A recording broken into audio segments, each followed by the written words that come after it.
Quiero que hagamos lectura, hermanos, del capítulo 6, versículo 11 en adelante. Dice la palabra del Señor: mirad con cuán grandes letras os escribo de mi propia mano. Todos los que quieren agradar en la carne, estos os obligan a que os circuncidéis, solamente para no padecer persecución a causa de la cruz de Cristo.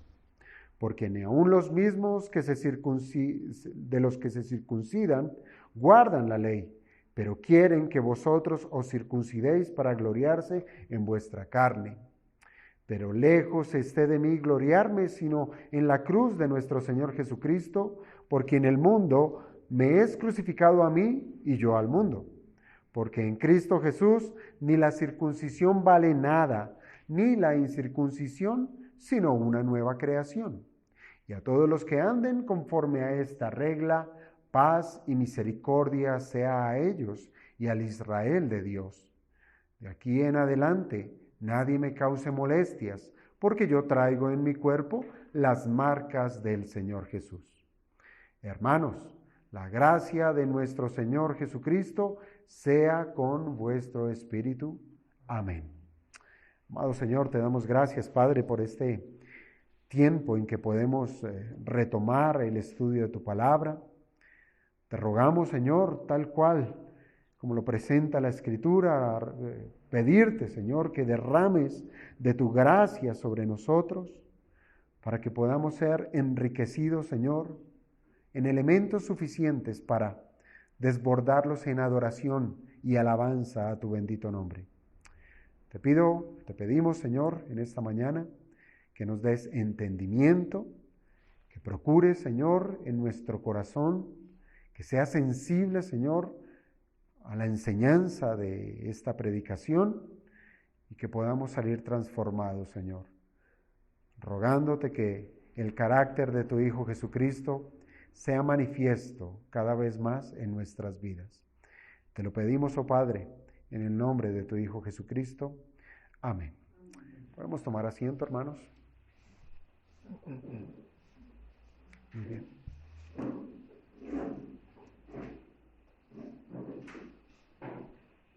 Creo que hoy sí llegamos al final de la carta del apóstol Pablo a los Gálatas. No, estoy seguro. No, creo, dejémoslo en... Hoy ya nos resta el último versículo de esta preciosa carta. Hemos pasado por 6 capítulos que en el tiempo han bordeado más de un año de predicación. Y acá en estas últimas palabras que el apóstol Pablo tiene para decir a los Gálatas, pues lo que hace el apóstol es apuntar directamente a un mensaje que todo creyente debe tenerlo presente, y es que la fuente de la salvación y de la vida cristiana es la gracia de Dios. Y es este tema, hermanos, el que está dispuesto en este último versículo de la carta a los Gálatas. Está presentado a manera de petición. Y recuerden, hace 8 días que estuvimos nosotros estudiando el versículo 17, nosotros encontrábamos que ese verso 17 también se trataba de una petición.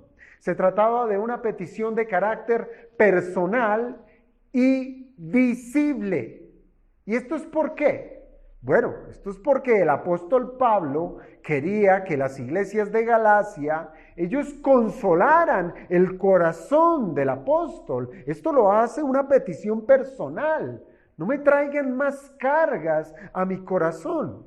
Y ahora, no solamente es personal, sino que también es visible, porque la única manera de poder consolar el corazón de Pablo no es con palabras, no es con un buen ánimo, sino que tiene que ser con una experiencia abierta, visible, viviendo conforme a la verdad del Evangelio.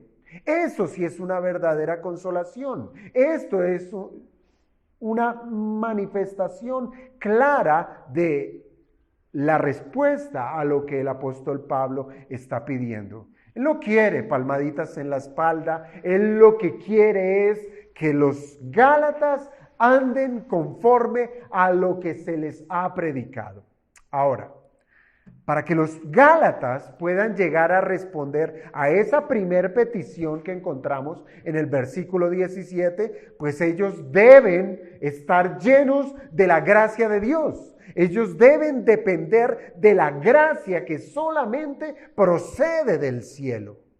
Por eso, hermanos, no ha de resultar para nada extraño, sino que más bien es totalmente consecuente que el apóstol tenga ahora, en el verso 18, una petición que solo puede venir del cielo, que solamente puede ser respondida de Dios mismo, y es que la gracia de nuestro Señor Jesucristo sea para con sus hermanos.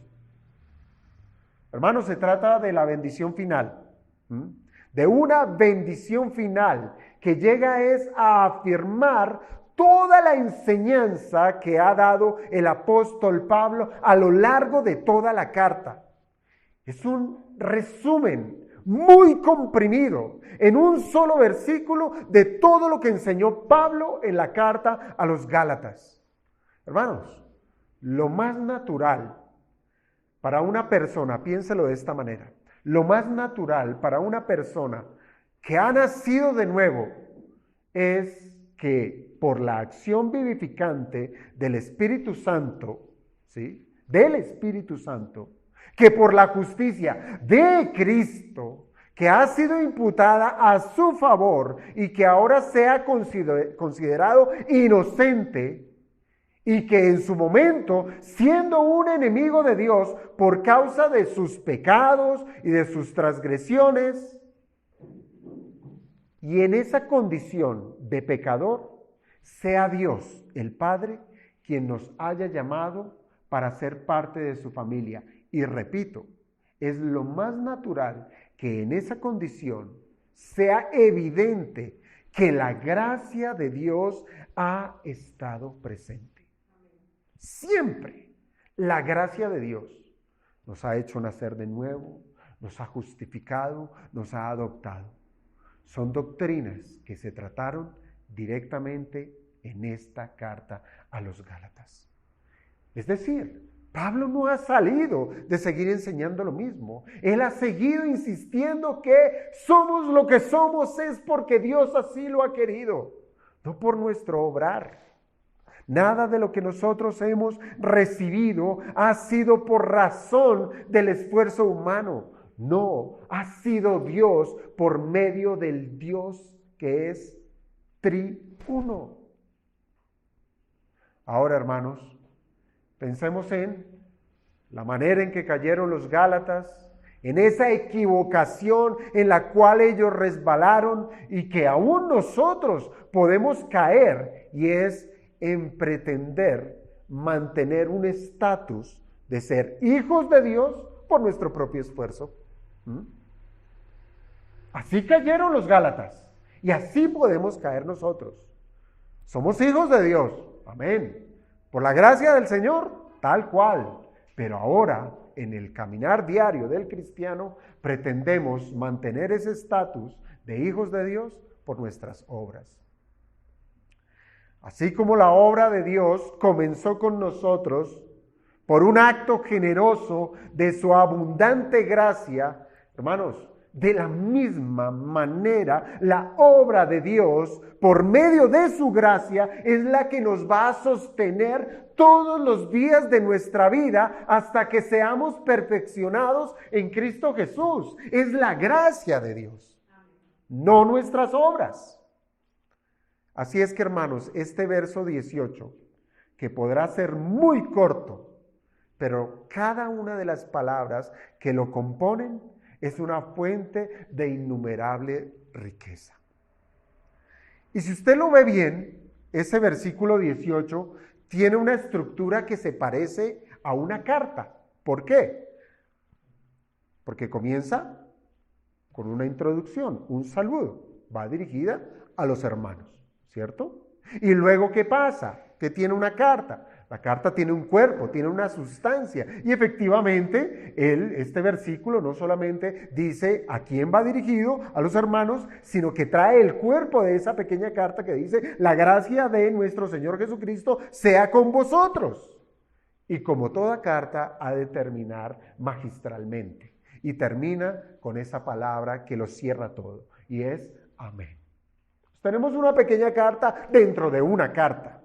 Y quiero, hermanos, que tratemos este versículo 18 con sumo cuidado. ¿Por qué? Porque va a sentenciar todo lo que hemos aprendido hasta el día de hoy. Todo lo que el Señor ha querido hablarnos por cada uno de los versículos de los cuales hemos transitado. Y lo primero, entonces, para abordar este versículo 18, es que tenemos que tratar con esa palabra hermanos, ¿sí? Y esa palabra hermanos la pongo en un punto, en el primer punto del sermón, que es un testimonio de amor para los Gálatas. Eso es lo que es la palabra hermanos, un testimonio de amor para con sus hermanos Gálatas de parte del apóstol Pablo. Piense. A lo largo de toda esta carta ha habido una palabra que se repite vez tras vez, y es esta palabra hermanos, ¿sí? La cual siempre se presenta como un bálsamo para los receptores. ¿Por qué? Porque esta viene a ser un distintivo que tiene un significado muy profundo de relacionamiento. Jamás el apóstol Pablo, por más duro que ha podido ser en esta carta, él no quiere desprenderse del corazón de sus hermanos Gálatas. Por eso usa constantemente la palabra hermanos. Piense, por ejemplo, que hermano, si lo vemos de manera natural, la palabra hermano se refiere o se le llama a aquella persona que tiene en común ¿qué? Una misma madre o un mismo padre, ¿sí? Por eso es que decimos en nuestras casas que somos hermanos, porque gozamos de eso, de una misma madre, un mismo padre, o ya sea el uno o el otro. Y en lo que respecta a lo espiritual, es decir, en la iglesia misma se proveyó de este calificativo para que entre los que sean partícipes de la iglesia, aquellos que gozan de la filiación de hijos de Dios, entre ellos se distingan como hermanos. Hermanos, y seguramente esto es lo que Pablo quiere resaltar al final de su carta. Y como les dije, no es la primera vez que el apóstol Pablo usa esta expresión. Las usa 9 veces. Bueno, las usa más, pero son 9 las veces que las utiliza con el propósito de relacionarse con los Gálatas, con aquellos que han creído por medio de la fe en el sacrificio en la cruz de nuestro Señor Jesucristo. Pero al estar esta palabra hermanos al final de la carta, es muy particular. ¿Por qué? Porque al finalizar la carta es donde se cierra todo pensamiento, donde se cierra todo el propósito de este documento. Y ahora que el apóstol Pablo llame a los Gálatas hermanos, a quienes en su momento estuvo amonestando, regañando duramente por causa de su inestabilidad en la fe, pues viene a ser la palabra hermanos la mejor de las formas para suavizar su relación con ellos. Pues para nada está que Pablo quiera terminar con las iglesias de Galacia en un disgusto. Él no lo quiere. Ni que Pablo sea que los odie, no. Ni mucho menos él quiere dejar la impresión negativa como para que los Gálatas no quieran saber absolutamente nada de parte del apóstol. Eso no lo quiere el escritor de esta carta. Así es que este versículo 18, siendo una despedida, Pablo quiere dejar, o más bien, quiere dejar por fuera cualquier manto de duda, como para que los Gálatas lleguen a pensar que el apóstol se fue ofuscado y que no quiere saber nada más de ellos. Sino por el contrario, Pablo les llama hermanos para decirles que lo que él les ha escrito ha sido para su bien, sin importar lo acalorado que haya sido su tono. Y que cada palabra, por más dura que haya podido ser, han sido dichas con la intención de ayudarles a no perder el camino que Cristo ha trazado. ¿Cuál? El camino de la fe, de la plena confianza en nuestro Salvador. Así es que usar el título hermano sencillamente es un acercamiento de parte del apóstol para con todas las iglesias de Galacia. Es como si el apóstol Pablo estuviera diciendo, miren, yo soy uno de ustedes. Yo soy uno de ustedes. No soy como los judaizantes. Yo me desligo de ellos. Ellos son los que buscan beneficio egoísta. Ellos quieren vanagloriarse en su circuncisión. Pero yo no soy como ellos. Más bien, yo soy como ustedes. Yo soy hijo del mismo Padre. Yo soy nacido de nuevo por el mismo Espíritu. Y soy justificado por el mismo Salvador Jesucristo. Somos hermanos, somos hermanos. Esto es lo que realmente une a una iglesia. Dios. Y eso es lo que quiere manifestar el apóstol Pablo acá. En esto es lo que nos identificamos, en la gracia de Dios.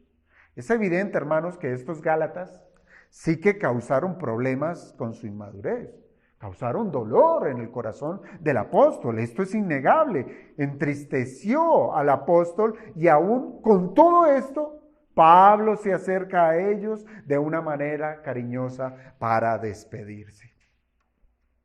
Y esto es bueno, hermanos. Esto es bueno. Y de gran generosidad cuando se quiere lo mejor para aquellos que están debilitando su fe. Para aquellos que están bajando sus brazos por asuntos de la carne.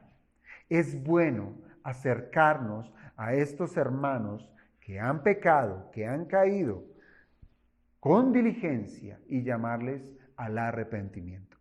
Hermanos, Pablo con esto nos está dando un ejemplo de cómo se ha de restaurar a otro hermano. Él ya nos lo había enseñado, ¿cierto? Al comienzo del capítulo 6, ¿sí? Que debemos nosotros restaurar al hermano que ha sido sorprendido en una falta. Y esto es una manifestación de hacerlo, llamándole hermano. Es un ejemplo de cómo nosotros, vistiéndonos de santa mansedumbre, podemos ir a ese hermano y tratar de llevarlo nuevamente a los pies de nuestro Señor Jesucristo. Hermanos, esto se trata de ser equilibrados, ¿sí? Se trata de hablar la verdad en amor. Se trata de conciliar siempre el beneficio del otro, no de juzgar por querer aniquilar a la otra persona. Cuando uno es vestido de santa mansedumbre, piense de dónde sacó usted esa vestidura. No saque pecho de decir, mire qué bueno fui y qué generoso fui con mi hermano caído. No, esto es porque usted ha sido guiado. Si usted tiene ese manto de mansedumbre, esto es porque usted ha sido guiado, ha sido movido por el Espíritu de Dios, quien ha producido en usted, ¿qué? Dominio propio, tan necesario como para no llegar a destruir a aquellos que han pecado. Pero tampoco debemos considerar que el Espíritu no va a actuar de tal manera como para dejarnos en un miedo de ser tan temerosos, de no llegarle a decir absolutamente nada a este hermano que ha caído en pecado, como para hacernos cómplices de su pecado. Es un equilibrio santo, es un equilibrio propio de la acción del Espíritu Santo. Así es que, hermanos, llamar a los Gálatas hermanos Era un abrazo fraterno de parte del apóstol diciéndoles, con esto me despido de ustedes, con amor que procede de lo alto, rogándole al Señor que su gracia siempre esté con ustedes. Ahora, el sustento para que Pablo se relacione con los Gálatas llamándoles hermanos, pues está ¿en qué? En la vinculación que tienen todos los cristianos de depender de la gracia de Cristo. Por eso yo les digo, ser hermano o considerar a otro hermano es porque ha nacido de nuevo, es porque ha sido justificado, es porque ha sido adoptado en la familia de Dios. Y cada uno de esos tres elementos proceden de arriba. Por tanto, llamar hermanos es la vinculación propia de la gracia de Cristo. Yo pregunto, ¿quién pudiera decir que no necesita del Señor? ¿Quién pudiera decir que su vida está sujeta bajo su propia voluntad y que pudiera hacer de su vida lo que bien quisiere? Bueno, el apóstol Pablo nos está diciendo que si somos hermanos, si verdaderamente somos hermanos, la gracia del Señor es el sustento para nuestras necesidades. Y ese es el segundo punto que quiero abordar en esta mañana. La gracia como ese sustento a nuestras necesidades. Piense, el problema de los Gálatas era que estaban abandonando prácticamente la dependencia o la confianza en el Señor. Ese era su gran problema. Y esto quedó demostrado cuando ellos decidieron confiar más bien en lo que su propio esfuerzo les parecía que les daba seguridad. Ellos estaban dejándose llevar por esa influencia judaizante de dedicar su confianza en una obra externa, en la circuncisión. Para ser salvo necesita, crea en Cristo y circuncídese. Y entonces ellos estaban desligándose de Cristo para confiar en su esfuerzo, para confiar en sus obras. Ese era el craso problema de estos Gálatas. Entonces, el recordatorio de la gracia al finalizar esta carta, pues resulta un asunto completamente relevante y necesario para formar convicciones sumamente fuertes en la fe. Y eso es lo que nos pasa, que nosotros no tenemos convicciones. Decimos creer, ¿sí? Sí, el Señor. Sí, Él salva. Sí, Él prometió. Sí, etcétera. Viva eso. Qué difícil es. ¿Y esto es por qué? Porque no ha hecho de su fe una convicción. Lo cree, pero no lo ha llevado al plano de arrojarse a los brazos de Cristo. No hay convicción. Y entonces Pablo eso es lo que quiere al finalizar la carta, poner un cinturón a todo lo que ha dicho y que ese cinturón diga, es por gracia, por la gracia de Dios. Y es en este tema en donde tropezaron los Gálatas, como ya les dije. Y muy seguramente nosotros también lo hacemos. Tropezamos en ese tema. La gracia de Dios, hermanos, la hemos quizás entendido a medias o la hemos dejado como si se hubiese tratado de un hecho allá atrás, cuando el Señor nos salvó y que de aquí en adelante no hay más gracia. Hacemos de la gracia como si se tratara de una intervención de Dios, como destellos, de manera esporádica, como si fuera de vez en cuando, donde consideramos que algunas cosas de nuestra vida son de gracia y que otras son por nuestras obras. Y en esos instantes, óigame bien a esto, y en esos instantes cuando consideramos que hay lugar para nuestras obras, cuando hay una confianza personal, cuando nos echamos un peso sobre nosotros y decimos, soy yo el que puedo, hermanos, es cuando se hace presente el pecado. Es allí, inmediatamente, cuando el pecado se hace presente, ya sea o por un exceso de confianza o por la experiencia amarga de la incompetencia. Yo sí puedo, es que yo no puedo, es que eso es muy difícil. No, ser cristiano, madrugar, levantarme, orar, no, eso es para el pastor. Ellos sí tienen una doble porción de la gracia de Dios. O está el otro, no, yo no necesito Dios, yo no necesito iglesia. Yo soy suficiente, yo estoy más que bendecido. Es más, mi vida refleja la bendición de Dios. No necesito de estar arrodillado, postrado, leyendo, meditando. No, el Señor me bendice porque yo soy muy brillante. Entonces, esa es la carencia a la cual nosotros podemos llegar en la desestimación de la gracia de Dios. Así es como funciona vivir por obras. Eso es vivir por obras, un exceso de confianza o incompetencia.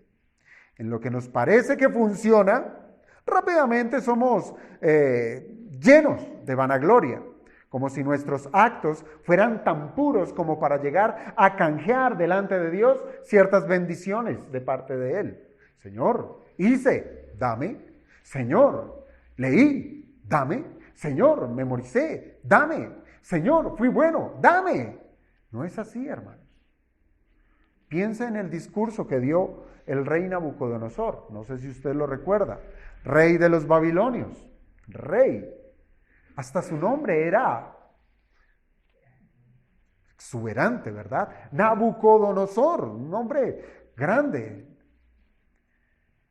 Este rey alguna vez se paseaba en los corredores de su palacio real y él dijo, ¿no es esta la gran Babilonia que yo edifiqué para casa real con la fuerza de mi poder y para gloria de mi majestad?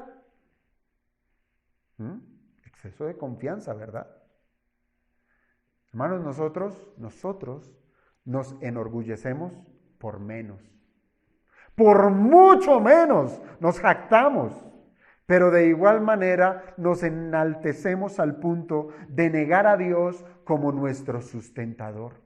Porque eso es lo que estaba haciendo Nabucodonosor. Eso es lo que hacemos nosotros. Llegamos a un punto que somos tan orgullosos que decimos, todo esto, mire, ¿usted no ha visto esa expresión? La gente dice, mire, esta casa, esto que tengo, mire, es por sudor de mi frente. Y dices, mire, me he machucado los dedos por tener lo que tengo. Hermanos, esto no es nada más que un orgullo. No es nada más que pecado. Esto no es nada más que dejar a Dios a un lado. Esto no es más que negar que la gracia de Dios estuvo sobre sí. Por eso no es raro que aquellos que viven por obras, al ver que sus vidas aparentemente funcionan como ellos mismos lo han planeado, ¿qué es lo primero que hacen? Abandonan la iglesia. ¿Sí? ¿Todo funciona? No necesito iglesia. No necesito más gobierno que el que de su propia mano pueda proceder. Esa es su vida, una vida por obras. Pero el otro extremo, como les digo, no es de mayor consolación. Pues así como hay quienes abandonan la dependencia de Dios por creerse autosuficientes, también están aquellos que se esfuerzan por hacer de la religión la fuente de sus bendiciones. Son los que buscan, los que hacen, los que sirven, los que abandonan su casa, su mujer, esposo, hijos, quien sea, lo abandonan todo por estar en una iglesia, para buscar la bendición de Dios. Y yo les digo, vayámonos al Génesis. Piense en el Génesis. Desde allá, desde el huerto del Edén, nuestros primeros padres, Adán y Eva, Después de que cayeron en pecado, ¿y ellos qué hicieron? Se hicieron delantales de hojas de higuera para cubrir su desnudez. Y ese acto que hicieron ellos, era construyendo con sus manos la primer religión basada en obras. En obras.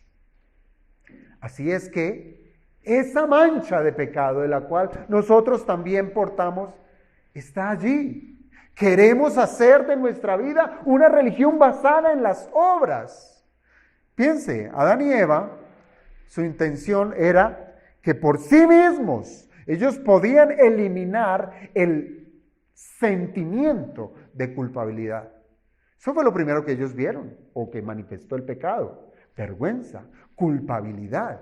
Y ellos, al fabricar delantales con hojas de higuera, ellos querían eliminar ese sentimiento para no sentir más vergüenza. Así es la religión por obras. Así es, que busca acallar la conciencia, pero no puede más, pues no puede solucionar la causa de la culpabilidad.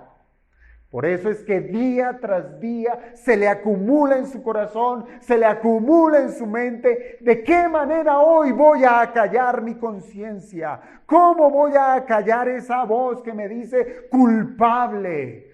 Vamos a misa, vamos a la iglesia, vamos a culto, hagamos peregrinaciones, etcétera. Esto es muy peligroso, hermanos, muy peligroso. Pues muchos se engañan creyendo que son salvos por hacer aquí y allá ciertos ritos y aún usando medios piadosos, medios legítimos, pero de una manera incorrecta. Y esto lo digo ¿por qué? Porque no estoy desvirtuando los medios de gracia que Dios ha dado para la iglesia del Señor. No lo desvirtúo, porque la Biblia no lo desvirtúa, sino lo que digo es que una religión basada por obras ha cogido esos elementos propios de la adoración, propios de Dios mismo, para que nosotros nos acerquemos a Él con el fin de buscar la manera de torcerle el brazo al Señor. Si yo no oro, no soy bendecido. Si yo no leo, el Señor no me va a bendecir, no me va a dar lo que yo tanto quiero. Algunos hermanos, se confían en que por orar pueden ser salvos. Y así se desvirtúa también la manera en que se presenta el Evangelio, ¿sí? Uno resulta predicando el Evangelio y uno se va tranquilo con que le diga al pecador, venga, repita conmigo, ¿sí? Ya, ore conmigo. Como si la oración lo fuera a hacer salvo. Hay quienes creen que por sus prácticas religiosas podrán disfrutar de lo que para ellos y solamente para ellos ahora merecen. Merecen.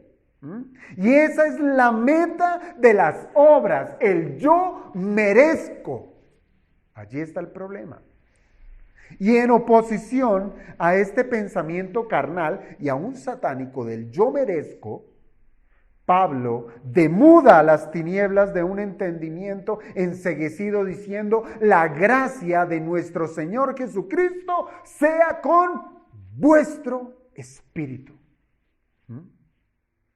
Él no dijo, las obras de la ley de Moisés sean para con vuestros bolsillos, sean para con vuestra salud, sean para vuestro bienestar, sino que es la gracia para vuestro espíritu. Hermanos, esta es una de las bendiciones o de esas bendiciones que son muy comunes, muy reiterativas en los escritos del apóstol Pablo. Yo no sé si ustedes han leído, y espero que sí, lean las cartas del apóstol Pablo vez tras vez. Él está usando esta misma bendición, esta misma petición. Algunas de manera exacta y en otras con ciertas variaciones, pero en lo general se trata del mejor deseo que pueda tener un hombre para con otro. Y es que la gracia de Jesucristo esté para con ellos. No hay nada mejor. No hay nada mejor que esto. Pablo les escribió no solo a los Gálatas estas palabras de bendición, también lo hizo a los romanos, lo hizo a los corintios, a los filipenses, a los tesalonicenses, también lo hizo a Filemón, lo escribió a Tito, a Timoteo. Y estoy plenamente convencido, hermanos, que esta es la voluntad de Dios para con toda la iglesia, con toda su iglesia, y es que su gracia esté con nosotros. Muy bien, la gracia de Dios, ¿sí? Y usualmente hablamos de la gracia de Dios. Y ya de esto quizás lo hemos hablado mucho. La gracia no es otra cosa que un regalo, ¿cierto? Un regalo, pero con el carácter de ser inmerecido. ¿Sí ve? Gracia va en contra del yo merezco. Gracia va en contra de lo que yo pueda producir por mis obras. Es algo que se da de manera inmerecida. Y en lo que respecta al mensaje de la carta a los Gálatas, y que Pablo mencione que esa gracia procede de Cristo, hermanos, es como ese último martillazo que está asentando el apóstol Pablo acerca de la justificación, diciendo que se trata de un acto deliberado de Dios, que por medio de solamente Jesucristo, Él nos fue conferido, esa justicia nos fue conferida a favor nuestro. No porque ningún hombre pudiera inmiscuir sus manos manchadas de pecado para poderse declarar por sí mismo justo. Manos sucias, procurando limpiar las manchas de pecado que ha dejado en sus vestiduras toda su vida. No, tuvieron que ser unas manos santas para limpiarnos de nuestra maldad y poder ser declarados justos, sin culpa. Hermanos, nosotros vivimos en un mundo que está tan descompensado en lo que respecta a los valores morales y en el entendimiento de la verdad, que hasta en aquellas cosas que son tan básicas, exigimos que se nos dé un regalo. Lo exigimos. Llega Navidad o llega el día de cumpleaños y pretendemos que estamos en todo el derecho de que nos regalen algo. Me lo merezco. Y esa misma idea la tomamos para hacer de las bendiciones de Dios un asunto de méritos. Me lo merezco. Téngalo por seguro, hermano, téngalo por seguro, que en tiempos tan difíciles como fueron los tiempos del profeta Isaías, donde la maldad cabalgaba de punta a punta, no había un hombre más correcto de lo que fue ese profeta, ¿cierto? Yo no lo dudo. Pero Isaías, él tenía un concepto correcto de quién era él y cómo eran sus obras. A tal punto que él dice, mis obras son como un trapo de inmundicia. Es una prenda usada para lo más vil. Así de inmunda son las obras. Se calificaba el profeta sus obras. Así son mis obras justas. ¿Cómo serían las injustas? Y en una de las visiones que tuvo el profeta y que fueron escritas en el libro que lleva su nombre, él tuvo la visión del trono de Dios. Imagínense, un hombre pecador poder ver el trono de Dios, donde se manifestaba allí la gloria del santo, del más puro, de lo más inmáculo que es Dios. Y que aún los serafines que estaban en su presencia no cesaban de proclamar: Santo, Santo, Santo, Jehová de los ejércitos, toda la tierra está llena de su gloria. Y en esa escena de tan perfecta santidad, el hombre quizás más correcto de su tiempo solo pudo decir: ¡ay de mí que soy muerto! Porque siendo hombre inmundo de labios y habitando en medio de pueblo que tiene labios inmundos, han visto mis ojos al Rey Jehová de los ejércitos.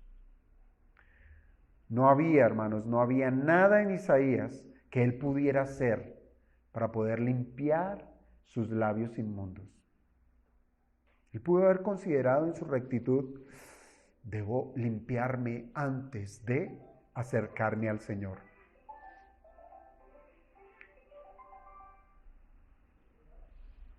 Isaías no podía ni siquiera, y ni lo hizo, él no podía apelar al oficio de profeta. Él no pudo haber dicho: bueno, Señor, permíteme entrar, soy tu profeta, soy tu siervo, ¿cierto? Ni siquiera eso, hermanos, ni siquiera eso sucedió. Él no apeló a su oficio de profeta. No se trataba simplemente de hacer ciertas correcciones. No dijo: bueno, es solamente mis labios, esto es una jugadita y ya. Pues él era consciente que se trataba era de su naturaleza, de su esencia, que estaba viciada por el pecado, algo que es imposible para que cualquier hombre, por más siervo del Dios viviente que pudiera ser, no podía absolutamente nada hacer con la fuerza de sus manos como para reparar esa naturaleza caída. Hermanos, si no fuera por la gracia de Dios, que le permitió ser limpio de su pecado y quitada su culpa, este hombre, Isaías, y cualquier otro hombre, créanlo o no, sucumbiría bajo la ira justa de Dios. Así es que, hermanos, la gracia de Dios es la manera en que nosotros podemos ver el corazón de Dios. Es por su gracia que podemos tener acceso a su trono, a su presencia. Es por eso que hoy nos reunimos delante del Dios vivo. Por su gracia. No es porque haya algún mérito en medio nuestro. Allí, por medio de su gracia, podemos ver el corazón amoroso de nuestro Señor. Donde se manifiesta ¿qué? Se manifiesta su salvación, se manifiesta su misericordia, donde se manifiesta su bondad. Pues somos un pueblo inmundo de labios, un pueblo inmundo de mente, un pueblo inmundo de corazón. Piénselo, todos nuestros miembros están completamente corrompidos. Esta es la única conclusión entonces a la cual podemos llegar si nos miramos al espejo de la ley de Dios. Y es que somos transgresores, somos pecadores. Y podrá el hombre, hermano, podrá el hombre declararse inocente delante de Dios por sí mismo? Ciertamente no. ¿Quién pudiera reunir el dinero necesario para pagar su fianza y ser liberado del castigo eterno? Nadie.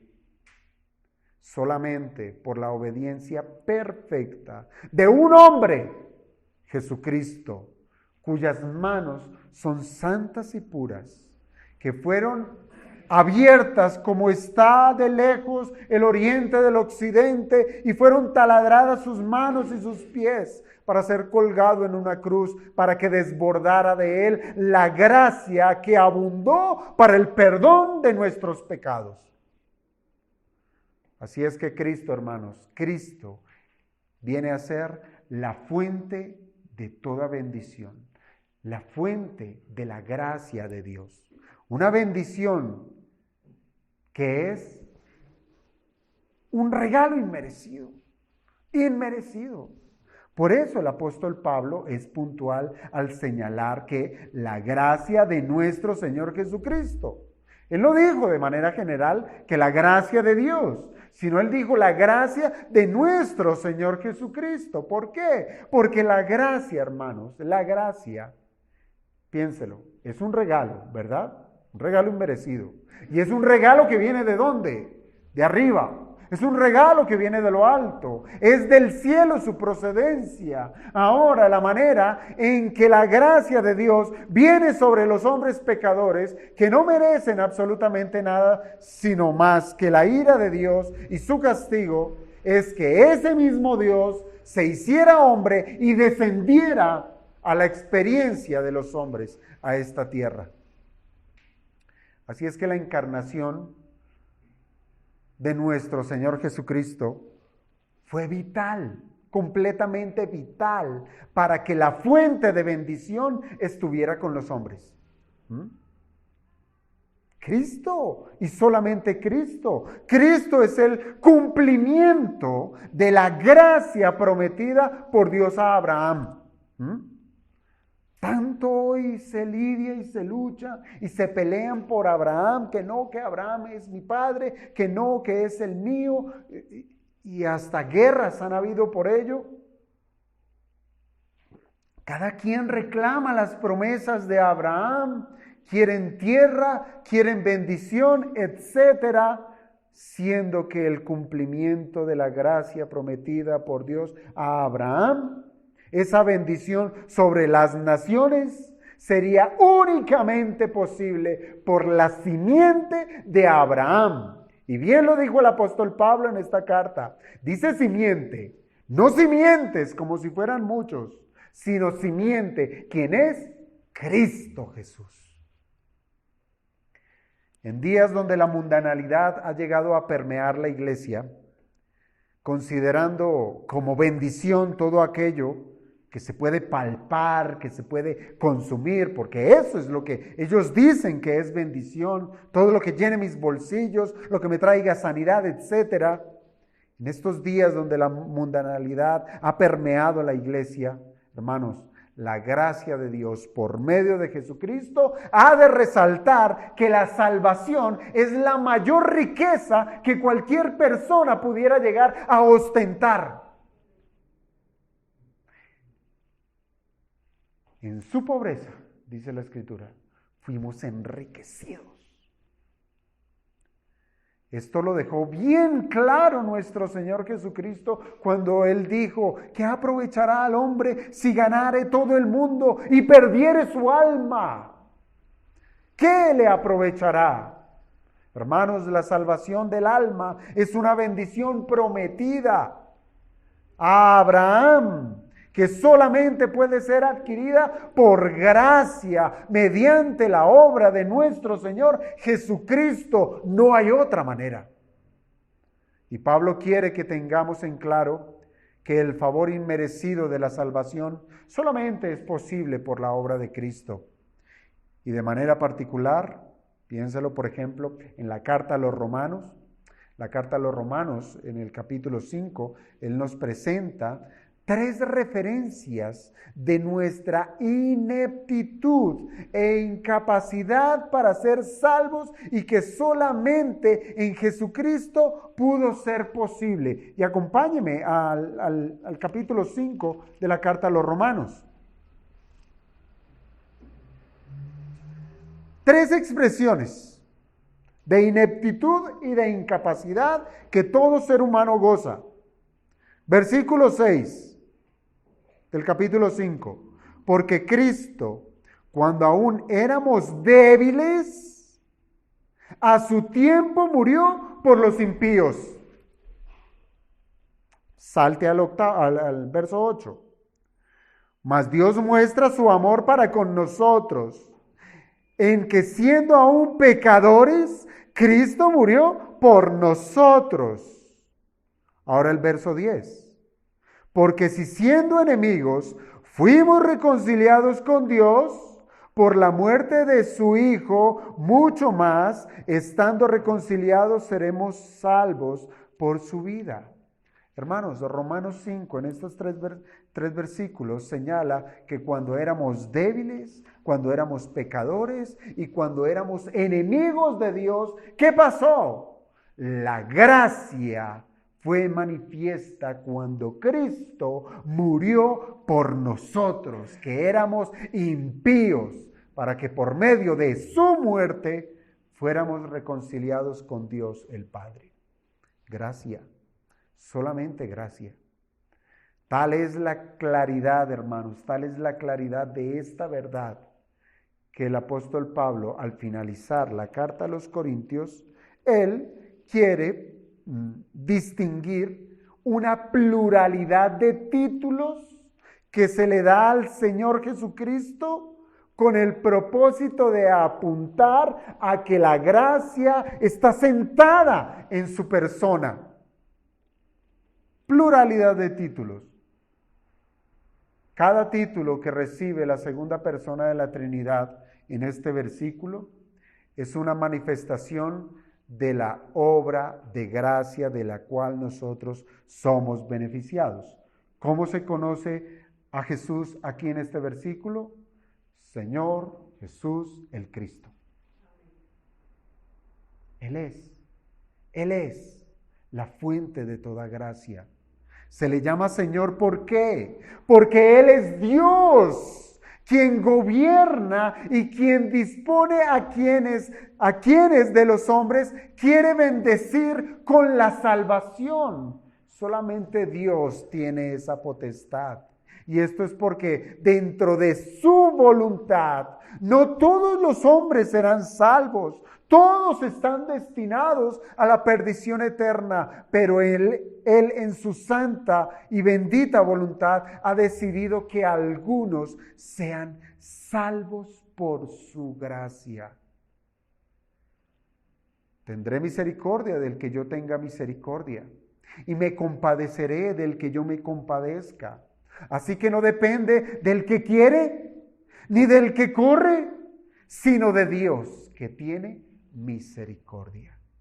Él es el Señor soberano, quien decreta y hace según como Él quiere, y en ello ha decretado que su gracia esté con nosotros. Se le llama Jesús. Se le llama Jesús, pues, ¿su nombre qué significa? No. Salvador. Salvador. El nombre Jesús, bien cuando el ángel se presenta a María y le dice, le pondrás por nombre Jesús, porque Él salvará a su pueblo. Es relevante el nombre de Jesús, porque Jesús es nuestro Salvador. Y ya lo vimos. ¿Cómo? ¿Por nuestras obras? No, por su obra nosotros recibimos el beneficio de su obra por gracia. Y se le llama Cristo, porque Cristo es el elegido, es el ungido por Dios, el que el Padre destinó para tan excelentísima y terriblísima tarea a la vez. Y es que este Cristo, el elegido de Dios, llevara a cabo la redención de los pecadores, muriendo de la forma más cruenta y ruin que lo pudo ser la cruz romana en su tiempo. Él es el Señor Jesús el Cristo. Con esto, hermanos, Pablo responde a los cuestionamientos diciendo que la bendición procede de la gracia de nuestro Señor Jesucristo. Es de Él. ¿Cómo hemos de quitar nuestra mirada de nuestro Señor? Es imposible hacerlo.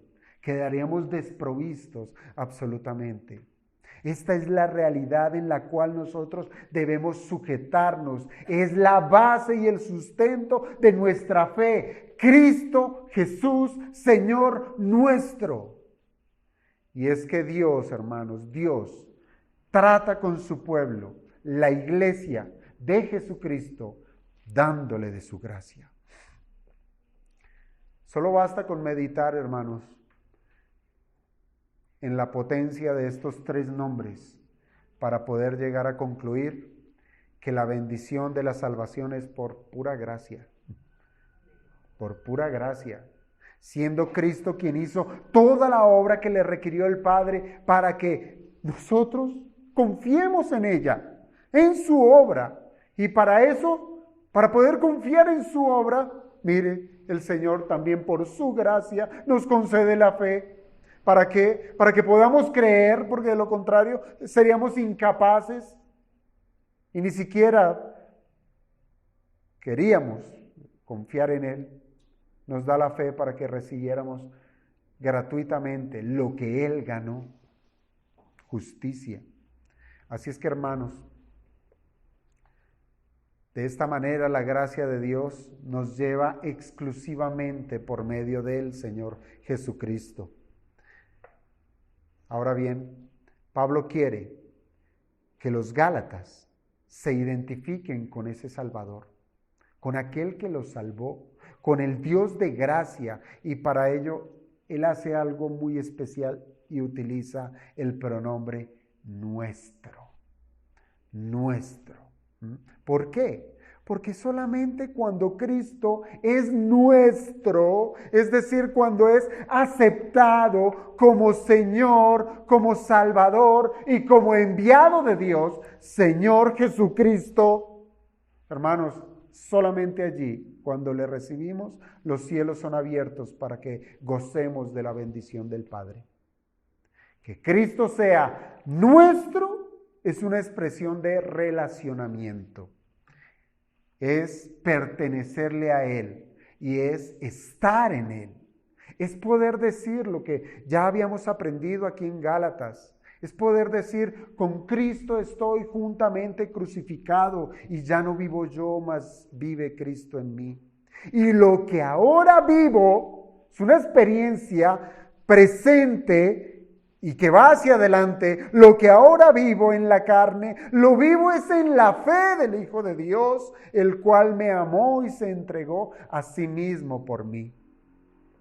Se trata de una experiencia que es completamente vinculante a la vida, pues quien está en Cristo tiene la vida eterna, porque Cristo es la vida eterna. Y quiero concluir, hermanos, diciendo que si Gálatas 6, versículo 17, se trata de una petición personal y visible, Gálatas 6, 18 se trata de una petición universal e invisible. ¿Y esto es por qué? Bueno, es porque la intención que tiene el apóstol Pablo está en desear que esa gracia cuya fuente es Cristo siempre esté con todos ustedes, los que han sido salvos por Él. Es universal para toda la iglesia del Señor. Y es invisible, pues la gracia ha de ser depositada en el interior de la persona, en lo más íntimo del ser, en su espíritu, en un espíritu que ha sido regenerado. Pues si cayeran los miembros externos que están sujetos a la ley de esta carne, pues esa gracia sería tomada como una fuente de negociación, como si yo pudiera sacar provecho de ella. Por eso se sienta en el espíritu regenerado del hombre. Y de parte nuestra, hermanos, la gracia debe ser considerada como nuestro sustento. Nuestro sustento. Pues de no ser así, Pues Pablo hubiera considerado mejor pedir que nos sujetáramos a la ley de Moisés o a la justicia de nuestras obras para ser sostenidos en nuestras necesidades. Pero esto no fue así. Nuestro sustento es la gracia de Dios. Y a esta altura de la exposición de esta carta, y con más exactitud en lo que respecta a este versículo 18, cabe preguntarnos, ¿qué necesita usted para ser bendecido por Dios? Usted será uno de aquellos de los que basa el éxito de su vida conforme a su desempeño. Si esto es así, tendrá usted que comparar su desempeño con el de otros hombres, que son iguales de pecadores que usted. Y seguramente usted lo hará con aquellos que son o que han cometido pecados más grotescos, para que usted pueda salir bien librado y decir, qué bueno soy. Si ese es su pensamiento, yo le recomiendo que más bien compare sus justicias, no con la de los hombres, sino con aquel que es perfectamente justo. Y eso es lo que debemos hacer. Siempre alinear nuestra vida, comparar nuestra vida con Jesucristo, aquel que se hizo uno como nosotros y que sufrió todas las necesidades de las cuales nosotros pudimos sufrir. Él experimentó ser un ser humano. Y es allí donde debiéramos compararnos con aquel que fue perfectamente justo, para que así llegásemos nosotros a entender qué tan necesitados estamos. Qué tan necesitados estamos. Y tal necesidad habrá en nuestro corazón que nada en la tierra lo podrá suplir. Solamente Dios podrá llenar aquello que está viciado, que está destruido por el pecado. Y el Señor lo quitará y lo removerá y nos justificará con la justicia de Cristo. Y si es su santa y bendita voluntad, Él lo hará. Y lo hará gratuitamente. Y a tal petición no puede ser más asertivo que concluirla con una palabra inmensa, como es la palabra amén. No solo aquí se está concluyendo con un amén, una petición, sino que también se está concluyendo con un amén toda la carta. Y es con esta palabra con la cual quiere el apóstol Pablo certificar que todo lo que él antes ha dicho es digno de confianza, porque eso es lo que significa la palabra amén. Por eso el Señor, cuando quería hacer un fuerte énfasis en lo que él decía, él comenzaba diciendo amén, amén, que en nuestro español es de cierto te digo, que esto es digno de suma confianza. Y el apóstol Pablo no se limita, y él usa esta palabra para decir que todo lo que yo les he dicho, todo lo que yo les he enseñado, todo lo que respecta a la justificación es digno de confianza. Pongan su confianza en Jesucristo, quien siempre nos va a sostener y a sustentar en medio de nuestras necesidades por su sublime gracia. Así es que, hermanos, no caigamos en el lazo de la confianza de nuestras aparentes buenas obras. Cuidado con ello, como si ellas pudieran llegar a salvarnos o hacernos mejores en lo absoluto. Quizás las buenas obras puedan llegar a embellecer lo externo. Es como lavarnos la cara, pero nos deja bajo la condición de un sepulcro que es decorado en su exterior, pero lleno de corrupción en su interior. piense que nos acercamos ya a un nuevo año, si el Señor lo permite. Y es una temporada donde se acostumbra a hacer renovaciones de votos y de hacerse nuevos propósitos, quizás de ser mejores padres, mejores hijos, mejores cristianos. Incluso se escucha que se hacen promesas a Dios que dicen el año que viene, ahora sí, voy a dedicarme a tu obra, voy a ser un mejor siervo tuyo.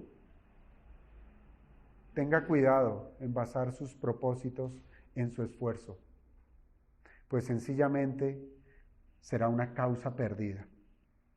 Pues sin la gracia de Dios no podremos dar ni un paso hacia adelante en la madurez ni en la formación del carácter de Jesucristo en nuestras vidas, si la gracia de Dios no está sobre nosotros.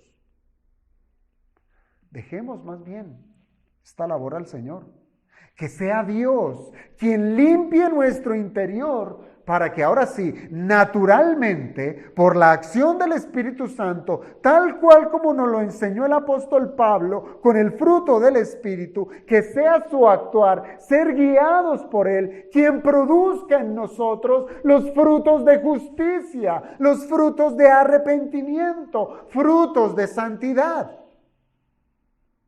Hermanos, este tipo de fruto no puede ser elaborado artificialmente por nuestras manos.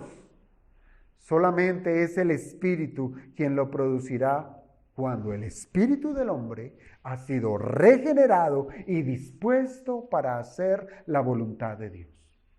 Así es que el Señor nos guarde en poner nuestra causa en nuestro esfuerzo. Que el Señor nos guarde de seguir enorgulleciéndonos de algo que a la hora de la verdad, si usted lo piensa, es fruto de la gracia de Dios. Porque el Señor le ha dado a usted salud. Ese trabajo que usted tiene se lo dio Dios. El sustento que usted dice decir de mis manos, el Señor se lo ha dado. Le dio su inteligencia, le dio capacidades, le dio todo lo que necesita. O dígame usted, ¿qué ha usado? Que sea suyo para conseguir algo. Nada de lo que usted tiene es suyo. Nada. Su mismo cuerpo lleva la huella del autor, que es Dios. No hay nada. Todo es del Señor. Por tanto, si usted trabaja, si usted se rinde esforzadamente día tras día, todo usted lo tiene que llevar a los pies del Señor y decir, es por tu gracia, Señor, que me has mantenido hasta este día. Es por tu gracia que he podido leer, que he podido estudiar, que he podido meditar, etcétera. Todo es por la gracia de nuestro bendito y buen Dios. Así es que les ruego, hermanos, que no desechemos la carta a los Gálatas como si ya acabamos, pasemos la hoja, sino que más bien sea un tema de recurrente meditación, porque una de las trampas más abiertas hoy en día para la iglesia es esa mundanalidad de una religión por obras. Que el Señor nos guarde. Vamos a orar.